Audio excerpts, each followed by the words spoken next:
আজকে বিকাল ৩টার সময় নিউ মার্কেট সংলগ্ন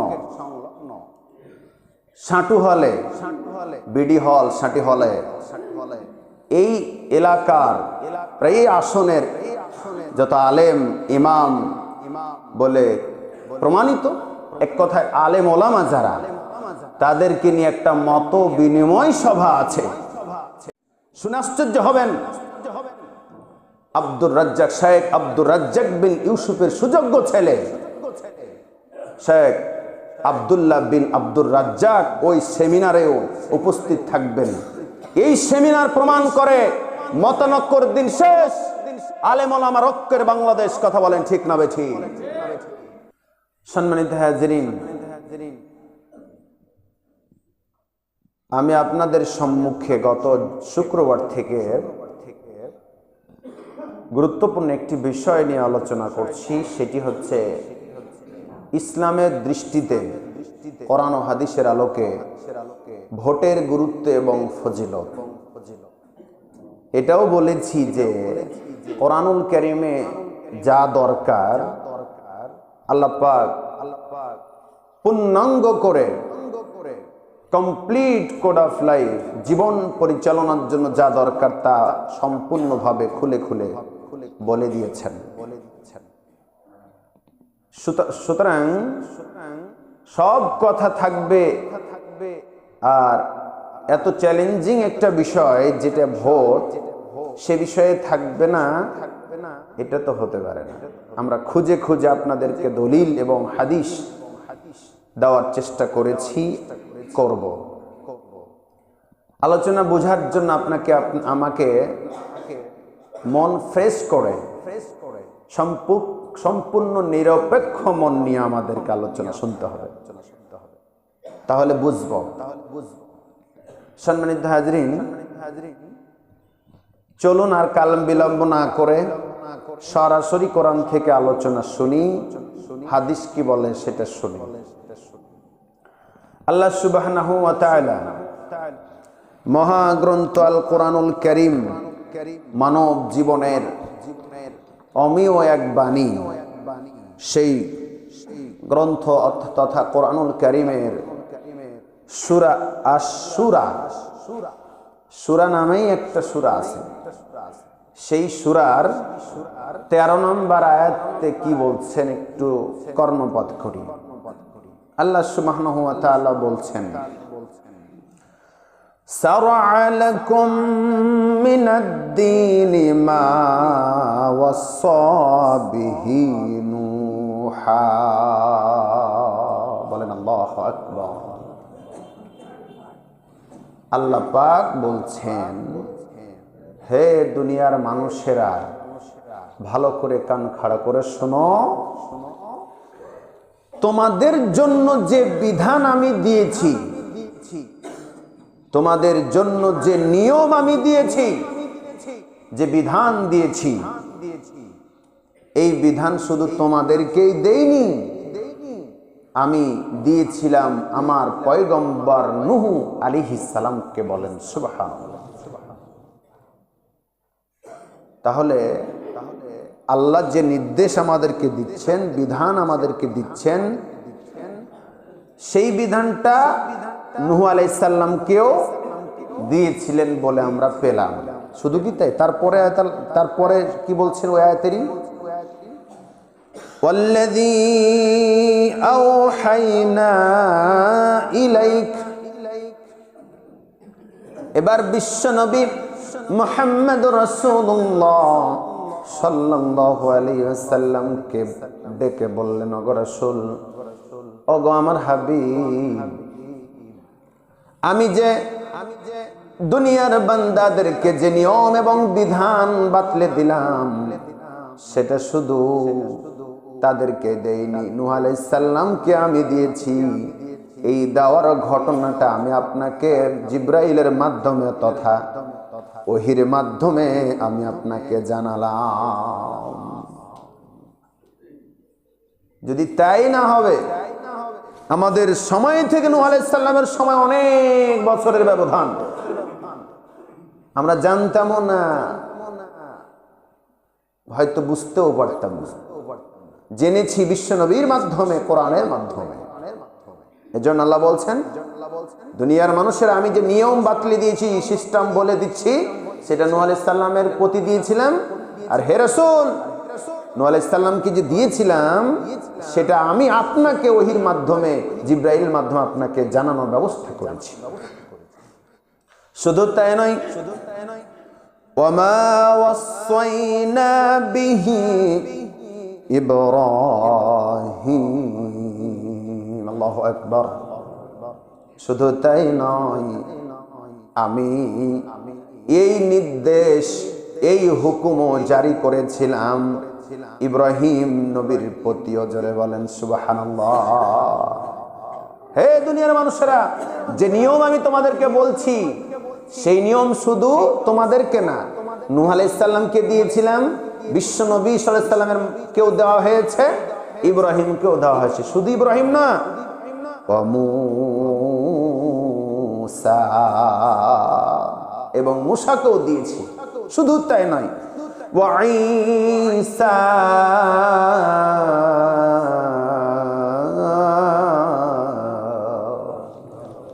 আমি ঈসাকেও একই বিধান, একই নিয়ম দিয়েছি। সেই বিধানটা কি?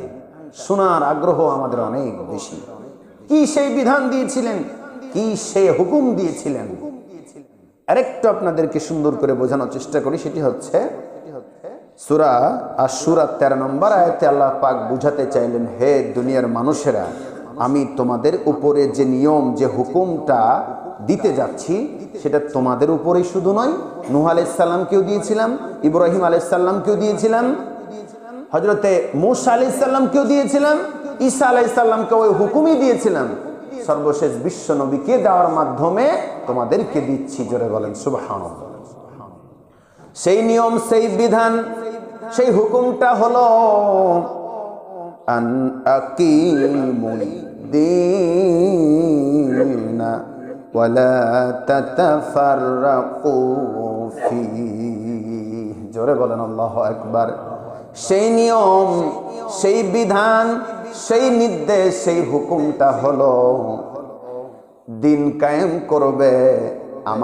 আমি আল্লাহর জমিনে আল্লাহর দিন কায়েম করবে, আকিমুদ্দিন, দিন কায়েম করবে, ইসলাম কায়েম করবে, ইসলামী হুকুমত কায়েম করবে। এই জন্য আমি ওদেরকে নির্দেশ দিয়েছি। এই দিন কায়েমের জন্য, এই আল্লাহর হুকুম বাস্তবায়ন করবার জন্য তোমাদের কোনো মতানক্য করা যাবে না। ওয়ালা তাতাফাররাকু ফীহি, কোনো মতানক্য করা যাবে না, কোনো মতভেদ তৈরি করা যাবে না। দুনিয়াতে অনেক বিষয়ে মাসলাগত কারণে হয়তো অনেকে লাভির উপরে হাত বাঁধে, কেউ লাভির নিচে বাঁধে, এটা নিয়ে মতানক্য থাকতে পারে। জোরে আমি আস্তে আমি নিয়ে মতানক্য থাকতে পারে, কিংবা অন্য কোনো টুকিটাকি বিষয় নিয়ে মতভেদ থাকতে পারে। আল্লাহ নিজেই বলতেছেন ওয়ালা তাতাফাররাকু ফীহি, অন্য কোনো বিষয়ে মতানক্য থাকলে থাকুক, সমস্যা নাই, কিন্তু আনাকিমুদ্দিন, দিন প্রতিষ্ঠার ব্যাপারে, আল্লাহর হুকুমত আল্লাহর জমিনে কায়েম করার ব্যাপারে তোমাদের কারো কোনো মতানক্য চলবে না। বলেন সুবহানাল্লাহ। দিন কায়েমের ব্যাপারে কোনো মতানক্য নাই, কোনো মতানক্য নাই। আলহামদুলিল্লাহ, আমরা দেখতে পাচ্ছি আলেমদের ভিতরে এখন ঐক্য তৈরি হয়েছে। খুশির সংবাদ আপনাদের জন্য, আজকে বিকাল 3টার সময় নিউ মার্কেট সংলগ্ন সাঁটু হলে, বিডি হল, সাঁটি হলে, এই এলাকার, এই আসনের যত আলেম ইমাম বলে প্রমাণিত, এক কথায় আলেম ওলামা যারা, তাদেরকে নিয়ে একটা মত বিনিময় সভা আছে, যাদেরকে আমরা এক টেবিলে বসাতে পারি নাই, আসেনও নাই, বসেনও নাই। ইসলাম রক্ষার স্বার্থে হয়তো বা এটা একটা ওসিলা হতে পারে। তারা নির্দ্বিধায় নিঃসংকোচে বসার ব্যবস্থা করছেন। শুনে আশ্চর্য হবেন, আব্দুর রাজ্জাক, শেখ আব্দুর রাজ্জাক বিন ইউসুফের সুযোগ্য ছেলে শেখ আব্দুল্লাহ বিন আব্দুর রাজ্জাক ওই সেমিনারেও উপস্থিত থাকবেন। এই সেমিনার প্রমাণ করে মতানক্যর দিন শেষ, আলেম ওলামা ঐক্যের বাংলাদেশ। কথা বলেন ঠিক না বেঠিক? সম্মানিত হাজিরিন, আর কিসের মতানক্য?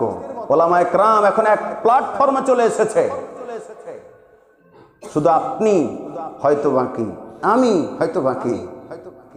আহা, আমিও যদি সেই প্রোগ্রামের একটা অতিথি হতে পারতাম অথবা একটা ডেলিগেট হতে পারতাম, কতই না ভালো হতো আপনাদের এই আসনকে নিয়ে। তো যাই হোক, যেটা বলছিলাম প্রমাণ করছে দিন দিন মতানক্য অন্য বিষয়ে থাকতে পারে। আমরা দেখেছি আহলে হাদিস সংগঠনের সাথে অন্য কোনো সংগঠনের সাথে মিল পাওয়া যায়নি, সব সময় দূরে দূরে থাকার চেষ্টা করেছে। কিন্তু আজকের এই প্রোগ্রাম একটা ইতিহাস হয়ে থাকবে যে সব দল মত নির্বিশেষে একসঙ্গে ওলামা একরাম এক টেবিলে বসে মত বিনিময় সভা করবে। এটা একটা সুসংবাদ। আল্লাহ বলতেছেন আনাকিমুদ্দিন, দিন কায়েমের ব্যাপারে ওয়ালা তাতাফাররাকু ফি, কোনো মতানক্য করা যাবে না, কোনো মতভেদ করা যাবে না। মাযহাবগত মাসলাগত অনেক কারণে মতানক্য থাকতে পারে, কিন্তু দিন কায়েমের ব্যাপারে কোনো মতানক্য চলবে না। আলহামদুলিল্লাহ বলেন। দিন কায়েমের ব্যাপারে একজন নবী না, পাঁচজন নবীর এখানে নাম ধরে ধরে খুলে খুলে আল্লাহ বললেন, নূহকে আমি ওই দায়িত্ব দিয়েছিলাম, ওই নির্দেশ দিয়েছিলাম, ইব্রাহিমকে দিয়েছিলাম, মুসাকে দিয়েছিলাম, ঈসাকে দিয়েছিলাম, বিশ্ব নবী মুহাম্মদ রাসূলুল্লাহ সাল্লাল্লাহু আলাইহি সাল্লামকে আমি একই নির্দেশ দিয়েছি, আনাকিমুদ্দিন ওয়ালা তাতাফাররাকু ফি। দিন কায়েম করতে হবে, আল্লাহর জমিন আল্লাহর দিন কায়েম করতে হবে, কোনো মতভেদ চলবে না। আচ্ছা, নবীদেরকে আল্লাহ নির্দেশ দিলেন, আর আমাদের বেলা মানে নবীর উম্মত হয়ে আমাদের বেলা এর বিপরীত ঘটবে, এটা কি হতে পারে? এটা কি হতে পারে? মানে নবীদের ক্ষেত্রে আল্লাহ দিন কায়েম করাটা জরুরি ছিল। আমরা এখন বর্তমান সময়ে এসে কার্ল মার্কস, লেনিন মানব রচিত বিধান দিয়ে দেশ সমাজ চলবে, এটা কি আল্লাহ আমাদেরকে বলেছেন? বলে নাই। একই বিধান, একই সিস্টেম যুগ যুগ ধরে চলে আসছে, আমরা বানিয়ে ফেলেছি, আমরা দাসী হয়ে গেছি ব্রিটিশ কার্ল মার্কস লেনিনের তৈরি করা মানব রচিত বিধানের। কথা বলেন ঠিক না বেঠিক? অতএব ওখান থেকে বের হয়ে আসতে হবে। চলুন এবার হাদিস কি বলে। সহিহ মুসলিমের 4797 নম্বর হাদিস, বিশ্ব নবী মুহাম্মদ রাসূলুল্লাহ সাল্লাল্লাহু আলাইহি সাল্লাম বলেন, লা তাজালু তাইফাতুম মিন উম্মতি যাহিরিনা আলাল হক। জোরে বলেন আল্লাহু আকবার। কার কথা বলেন? কার কথা? না না, আল্লাহর না, বিশ্ব নবী সাল্লাল্লাহু আলাইহি সাল্লামের কথা, মানে আমাদের নবীর কথা। আগেরটা ছিল কোরআন থেকে, মানে আল্লাহর কথা। এবার বিশ্ব নবী সাল্লাল্লাহু আলাইহি সাল্লামের কথা। নবীজি সাল্লাল্লাহু আলাইহি সাল্লাম স্বয়ং বলতেছেন, লা তাজালু তাইফাতুম মিন উম্মতি যাহিরিনা আলাল হক। আমার উম্মতের ভিতরে একটা দল থাকবে, এমন একটা দল থাকবে যেই দলটা সদা সর্বদা হকের উপরে, ন্যায়ের উপরে, সঠিকের উপরে প্রতিষ্ঠিত থাকবে। বলেন সুবহানাল্লাহ। বিশ্বনবীর কথা। আমার উম্মতের ভিতরে একটা গোষ্ঠী থাকবে, একটা দল থাকবে, উম্মত থাকবে, যারা সব সময় হকের উপরে থাকবে, ন্যায়ের উপরে থাকবে, ইনসাফের উপরে থাকবে। সুবহানাল্লাহ বলতে পারি না? শুধু কি তাই? হাদিসের বাকি অংশে বলছেন, লা ইয়াজুরুহুম মান খাযালাহুম হাত্তা ইয়াতিয়া আমরুল্লাহি ওয়া হুম কাযালিক। জোরে বলেন আল্লাহু আকবার। হকের উপরে টিকে থাকা দলটির বিরোধিতাও থাকবে, বিরোধী লোকেরা থাকবে, কিন্তু তারা বিরোধিতা করেও কোনো ক্ষতি করতে পারবে না। কোনো ক্ষতি করতে পারবে না। হকের উপরে একটা দল আমার উম্মতের ভিতর থেকে থাকবে, অন্যদিকে তাদের বিরোধী লোকও থাকবে। আমি সহিহ হাদিস তেলাওয়াত করে শোনালাম, অর্থ বলছি। কারো পেট বানানোর কথা নয়, কোন মনীষীর কথা নয়। বিশ্ব নবী স্বয়ং বলেছেন আমার উম্মতের ভিতরে একটা দল হকের উপরে থাকবে, ওই হকের উপরে দলের বিরোধী লোকেরাও থাকবে, যারা আপ্রাণ চেষ্টা করবে তাদের বিরোধিতা করবার, ষড়যন্ত্র করবার। ছিল না, আছে না নাই? জোরে বলেন আছে না নাই? সারাটা জীবন বিরোধিতা করবে, ষড়যন্ত্র করবে, হামলা করবে, মামলা করবে, জেল দিবে, জরিমানা দিবে, ফাঁসির কাস্টে ঝুলাবে, আছে না নাই? বুঝলে বুঝপাতা, না বুঝলে তেজপাতা, কথায় আছে। থাকবে, জুলুম নির্যাতন করবে, বিরোধিতা করবে, কিন্তু কোনো ক্ষতি করতে পারবে না। বিশ্ব নবী সাল্লাল্লাহু আলাইহি ওয়াসাল্লামের কথা। ক্ষতি করতে পেরেছে? জোরে বলেন পেরেছে? পারে নাই। যদি বলেন কাকে ইন্ডিকেট করছে? বিশ্ব নবী সাল্লাল্লাহু আলাইহি ওয়াসাল্লামের হাদিস কখনো মিথ্যা হবে না। ফিলিস্তিনের দিকে তাকান, একটা গোষ্ঠী, একটা দল সদা সর্বদা হকের উপরে টিকে থেকেই জীবন দিচ্ছে, কিন্তু বাতিলের কাছে মাথা নত করে নাই। কথা বলেন ঠিক না বেঠিক? বিশ্বের অনেক দেশের দিকে তাকান, বাংলাদেশ আমাদের সবচেয়ে বড় উদাহরণ। কথা বলেন ঠিক না বেঠিক? সবচেয়ে বড় উদাহরণ আমাদের দেশ। কত নির্যাতন, কত নিপীড়ন করা হয়েছে, তবুও কোনো ক্ষতি করতে পারে না, বরঞ্চ আরো বেশি জনপ্রিয়তা বাড়িয়ে দিয়েছেন কে? আল্লাহ। সম্মানিত হাজিরিন, শুধু তাই নয়, হাদিসের শেষ অংশে আল্লাহর রাসূল বলতেছেন, মান খাযালাহুম হাত্তা ইয়াতিয়া আমরুল্লাহি ওয়া হুয়া কাযালিক। এমন অবস্থা, বিরোধিতা করতে করতে, শত্রুতা করতে করতে, নির্যাতন নিপীড়ন করতে করতে কিয়ামত পর্যন্ত চলে যাবে, কিন্তু হকপন্থী দলের কোনো ক্ষতি করতে পারবে না। বলেন সুবহানাল্লাহ।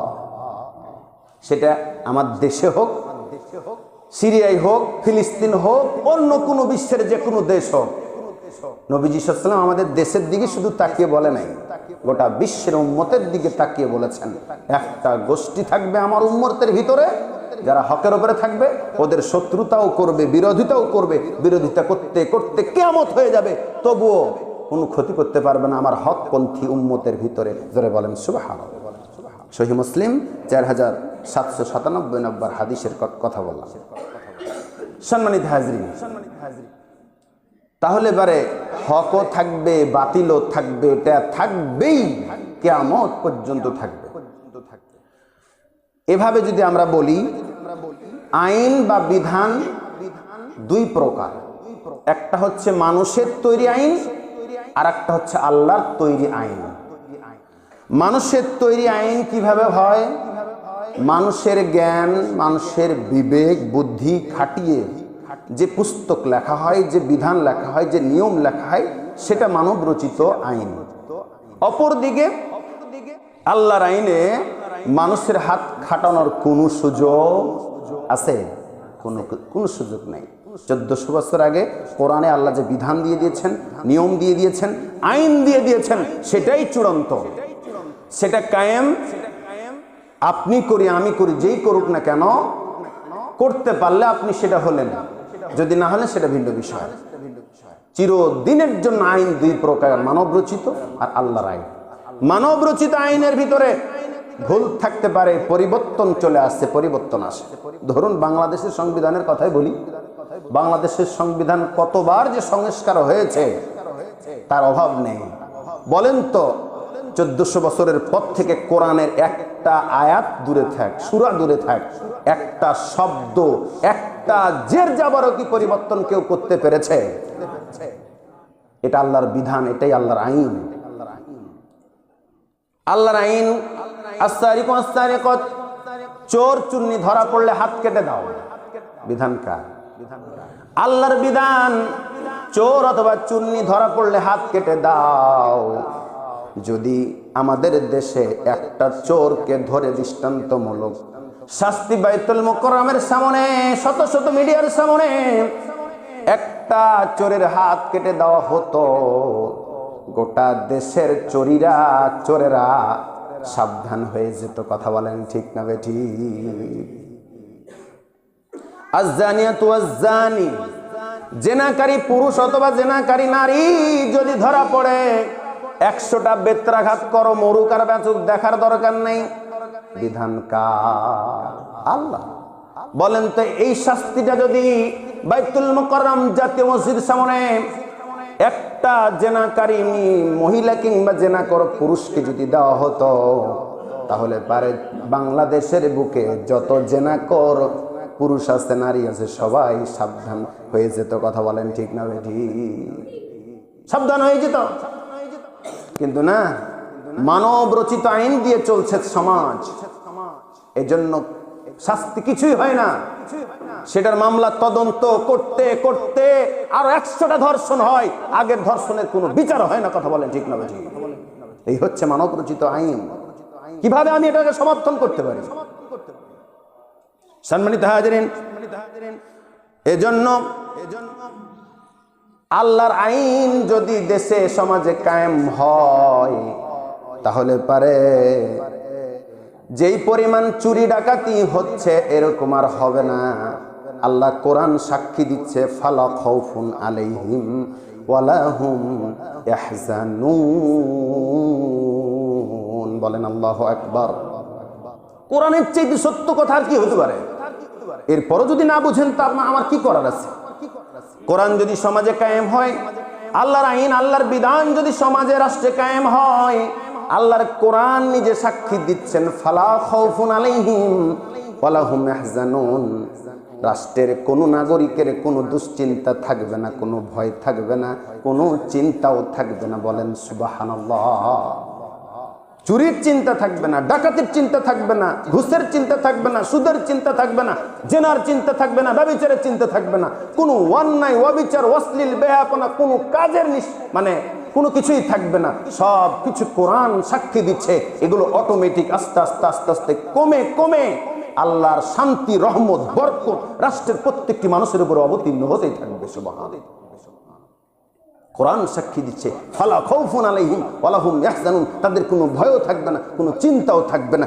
আমি আমার জীবনকে নিয়ে নিরাপদ নয়, বাড়ি ঠিক মতো যেতে পারবো কিনা, রাস্তায় দুর্ঘটনার একটা সম্ভাবনা আছে, শত্রুতার অভাবের হয়তো শত্রুতার মানে ভয়ও থাকতে পারে, ইত্যাদি ইত্যাদি। আপনি আপনার মেয়েকে কলেজে পাঠিয়ে নিরাপদে ফিরে আসবে কিনা সেটাও নিয়ে দুশ্চিন্তা, আপনার ঘুম আসে না। এরকম হয়। আপনি বাসা থেকে বের হয়েছেন কোনো কাজে, ছিনতাইকারী আপনার ছিনতাই করবে না, কোনো নিরাপত্তা নেই। কথা বলেন ঠিক না বেঠিক?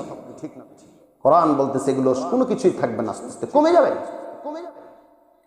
সম্মানিত হাজিরিন, আর আল্লাহর বিধান না থাকলে, সমাজে না থাকলে কি ক্ষতি হয়?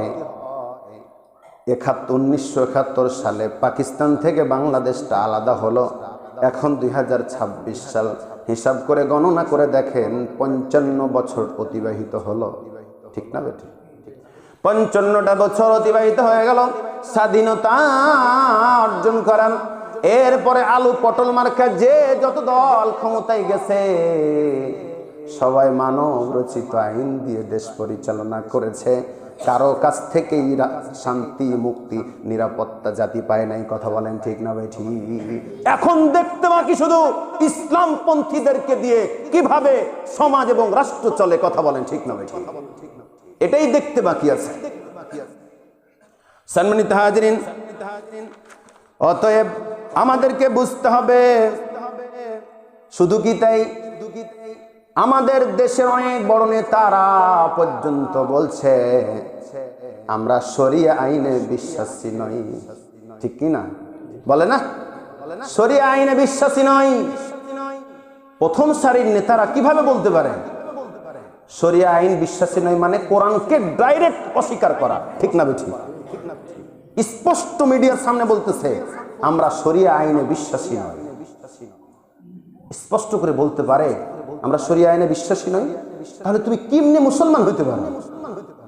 এটা আমি বলছি না, আপনারা অনেকেই সাক্ষী আছেন, শুনেছেন, গোটা দেশের মানুষ, গোটা বিশ্বের মানুষ এটা খবর পেয়েছে। শরিয়া আইনে বিশ্বাসী নয়, ওই মুখেই ফের আবার টুপি পরে আলেমদের প্রোগ্রামে গিয়ে বলতেছে আমরা কমিটমেন্ট দিলাম শরিয়া আইন দিয়ে দেশ চলবে। একই মুখে দুই কথা, এটা অভিনয় ছাড়া কিছুই না। কথা বলেন ঠিক না বেঠিক? কিভাবে তুমি একই মুখে দুই কথা বলতে পারো? সম্মানিত হাজিরিন, কোন দেশ অথবা কোন রাষ্ট্র ইসলামী শাসন ব্যবস্থা কায়েম করবার জন্য ইতিহাস খুঁজে আমি তিনটা জিনিস পেয়েছি। জোরে বলেন কয়টা? ইসলাম কায়েম করবার জন্য পদ্ধতি হচ্ছে, নিয়ম হচ্ছে, আমি ইতিহাস থেকে পেয়েছি কয়টি? তিনটা। শরিয়া ইতিহাস থেকে আমি তিনটির ব্যাখ্যা দেব। এক নাম্বার হচ্ছে গণ অভ্যুত্থানের মাধ্যমে ইসলাম প্রতিষ্ঠিত করা যায়।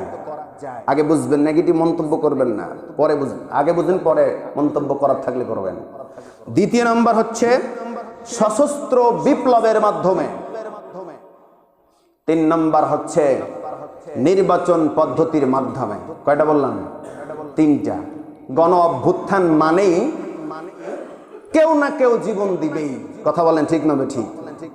এটা যেটা আমরা 24-এ দেখলাম, পক্ষে বিপক্ষে না, আমি শুধু এটুকু বলতে চাচ্ছি, গণ অভ্যুত্থান 24 সালে হলো, আমাদের দেশের অনেক মানুষ জীবন দিতে হয়েছে। ঠিক না ঠিক? জীবন দিয়েছে, শহীদ হয়েছে কি হয়নি সেটা পরের বিষয়টা, আমার সাবজেক্ট না, বলার অধিকার আমার নাই, আল্লাহ ভালো জানে, আল্লাহু আলাম। কিন্তু এই জীবন দিতে গিয়ে ইসলাম এখনো পূর্ণাঙ্গ আসে নাই। কিন্তু আমরা আমাদের দেশের সম্পদ, মেধাবী ছাত্রদেরকে আমরা হারালাম। 2000, 2500 কি পঙ্গুত্ব দিয়ে 5000-এর অধিক হয়তোবা, যার এখনো সঠিক গণনাই পাওয়া যায় না। এতটি মানুষ আমরা হারালাম, এখনো ইসলাম আসলো না। রক্তপাতের মাধ্যমে ইসলাম আসুক এটা কেউ চায় না, আমরাও চাই না। দ্বিতীয় নম্বর পদ্ধতি সেটি হচ্ছে সশস্ত্র বিপ্লব। এটাও একটা যুদ্ধ বিগ্রহ মাধ্যম। এটা একসময় রাসূল সাল্লাল্লাহু আলাইহি ওয়াসাল্লামের মাধ্যমে ছিল। যুদ্ধ করতেন, বদর, উহুদ, খুন্দক থেকে শুরু করে অনেক যুদ্ধে নেতৃত্ব দিয়েছেন বিশ্ব নবী সাল্লাল্লাহু আলাইহি ওয়াসাল্লাম, তার সাহাবা ইজমাইনগণ। যুদ্ধের মাধ্যমে সত্য কোনটা, কোরআন সত্য কি সত্য না, এটা প্রমাণ হয়েছে। হক এবং বাতিলের সাথে যুদ্ধ হয়েছে, যেটা বর্তমান দেশে করা অসম্ভব। কার সাথে আপনি যুদ্ধ করবেন? এটাও কঠিন। কিন্তু তৃতীয় নম্বর পদ্ধতি হচ্ছে নির্বাচন পদ্ধতি। এর মাধ্যমে ইসলাম বিজয় করা যায়, যেটা এখন বাংলাদেশে অতি সহজে বিনা রক্তপাতেই হয়ে যাওয়ার সম্ভাবনা আছে না নাই? খুবই সহজ, কোনো রক্তপাত হওয়ার সম্ভাবনা খুবই কম। আপনার একটা টিপস, আপনার একটা মন্তব্য বলে দিতে পারে ইসলাম ক্ষমতায় যাবে কি যাবে না, কোরআন দিয়ে চলবে কি চলবে না, বলে দিতে পারে। সুতরাং নির্বাচন পদ্ধতিটা আগের যে দুটা বললাম, এটি কঠিন এবং কঠিন, কিন্তু সহজ হচ্ছে নির্বাচন পদ্ধতির মাধ্যমে দেশে সমাজে এই রাষ্ট্রে ইসলামী হুকুম, ইসলামী সিস্টেম চালু করা। সম্মানিত হাজিরিন, আমাদের দেশে 5 বছর পর পর ভোট হয়, কিন্তু হলে কি হবে? পরিপূর্ণ ইসলাম সমাজে কায়েম হয় নাই। এটা যদি বলেন আপনাদের ব্যর্থতা, স্বীকার করলাম আমাদের ব্যর্থতা, কিন্তু এটুকু বলতে রাজি, যত দ্রুত সম্ভব এদেশের আলেম সমাজ, পীর মাশায়েখ, সাধারণ মানুষ, সব শ্রেণীর মানুষ যত দ্রুত বুঝতে শিখবে ইসলাম দিয়ে সমাজ রাষ্ট্র চললে কি শান্তি, মুক্তি, নিরাপত্তা, এটা যত দ্রুত বুঝতে শিখবে তত দ্রুত তারা শান্তি, মুক্তি, নিরাপত্তা ইহকালও পাবে, পরকালও পাবে। জোরে বলেন সুবহানাল্লাহ। এটাও সত্য কথা। যত দ্রুত তারা তা বুঝতে পারবে ইসলাম বাদ দিয়ে অন্য কোনো মত এবং পথ দিয়ে রাষ্ট্র পরিচালনা হলে, সমাজ পরিচালনা হলে কি ক্ষতি, কি লস, কি কুফল, এটা যত দ্রুত বুঝতে পারবে তত দ্রুত তারা তাদের জাতির পরিবর্তন করতে পারবে। সম্মানিত হাজিরিন, হয়তো বলবেন যে বাংলাদেশের সংবিধান আর ইসলামী সংবিধান তো এক নয়। হ্যাঁ, এটা আমরাও বলবো যে এক নয়। বাংলাদেশের সংবিধান আর ইসলামী সংবিধান কখনো এক নয়। একটা জিনিস আপনাদেরকে বলি, এমন একটা জঙ্গল বন জঙ্গল আপনি গিয়েছেন কোনো কারণে, হাঁটতে হাঁটতে আপনার পায়ে কাঁটা বিদ্ধ হয়েছে, হতে পারে কি না? পারে কি না? কাঁটা বিদ্ধ হলো পায়ে, এখন আপনার ওখান থেকে বাসা আসতে অনেক পেরেশান, না আপনার কাছে সে সূচ অথবা অন্য কোনো কিছু, কাঁটা তুলবার জন্য কোনো অস্ত্র নাই, কোনো আধুনিক সরঞ্জাম নাই। তখন আপনি বসে বসে আঙ্গুল চুষবেন না, বরঞ্চ ওই কাঁটার আর একটা চাচাতো ভাই কাঁটাকে ভাঙবেন, ভেঙে ওই কাঁটাটা বের করার চেষ্টা করবেন। কথা বলেন ঠিক না বেটি? কাঁটা দিয়ে কাঁটা তোলা যদি বুঝে থাকেন, তাহলে পরে এটাও বুঝবেন যে সিস্টেম যে দেশে চালু থাকবে সেই সিস্টেমকে মেনে নিয়েই ইসলাম আলারা, কোরআন আলারা, ইসলামপন্থীরা ক্ষমতায় যাবে। যাওয়ার পরেই সংবিধানের প্রথম বছরেই সংবিধান চেঞ্জ করে ইসলামী সংবিধান কায়েম করতে তারা বাধ্য থাকবে। কথা বলেন ঠিক না বেঠিক? তাহলে এত চিন্তার কি আছে? খালি বলি আমরা যে খেলাফত কায়েম করতে হবে, খেলাফত কায়েম করতে হবে। সম্মানিত হাজরিন, আগে তো যেতে দিবেন, আগে তো ওখানে পাঠাবেন, তারপরে না হয় সংশোধন হবে। আগেই কিভাবে হবে? কাঁটা দিয়ে কাঁটা তোলা যদি বুঝে থাকেন, ইসলাম বিজয় করার আগে ওই জায়গাতে জেলেই আপনি বুঝতে পারবেন যে সংবিধানের যে ত্রুটিগুলো আছে, কোরআনের বিরোধিতা যে সংবিধানের রুলসগুলো আছে, ধারাগুলো আছে, সবগুলোকে ডিলিট করে ইসলামী সংবিধান কায়েম করে দেশ এবং রাষ্ট্র পরিচালিত হবে। কোনো সমস্যা নেই। সম্মানিত হাজরিন, তাই আসুন আমাদেরকে পরিবর্তনের জন্য চেষ্টা করতে হবে। সকল নবী রাসূল পৃথিবীতে এসেছেন আল্লাহর জমিনে আল্লাহর হুকুমত কায়েম করবার জন্য। যদি আল্লাহর হুকুম বাদ দিয়ে অন্য কোনো মত এবং পথের দিকে মানুষ দৌড়ায়, সেটাকে বলা হয়েছে শয়তানের পথ। জোরে কন নাউজুবিল্লাহ। সম্পূর্ণ শয়তানের পথ।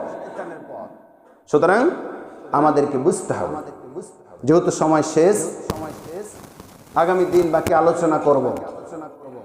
আল্লাহ আমাদেরকে বুঝার তৌফিক দান করুন, বলেন আমিন। অনেকের অনেক প্রশ্ন, জাগ্রত হবে, সমাধান পাবেন। ধৈর্য ধারণ করেন, ইন্নাল্লাহ মা'আস সাবিরিন। ধৈর্য ধারণ করেন, মনোযোগ দিয়ে শুনেন। হতে পারে আপনার জীবনে এটাই আলোচনাগুলো পরিবর্তনের মাধ্যম হতে পারে। অথবা শুন, কোনো দল নয়, মত নয়, ইসলাম রক্ষার স্বার্থে কোরআন ও হাদিসের আলোকে দলিল দিয়ে আপনাদেরকে কথাগুলো বোঝানোর চেষ্টা করেছি। আগামী দিনেও হবে। শুধু এটুকু বলি, ইসলাম বাদ দিয়ে অন্য কোনো মতে শান্তি, মুক্তি, নিরাপত্তা আছে? নেই। আল্লাহ আমাদেরকে সঠিকভাবে সিদ্ধান্ত নিয়ে আমাদেরকে গুরুত্বপূর্ণ কাজে অংশগ্রহণ করার মাধ্যমে জীবন পরিচালনা করার তৌফিক দান করুন, বলেন আমিন। আখিরান আলহামদুলিল্লাহি রাব্বিল আলামিন।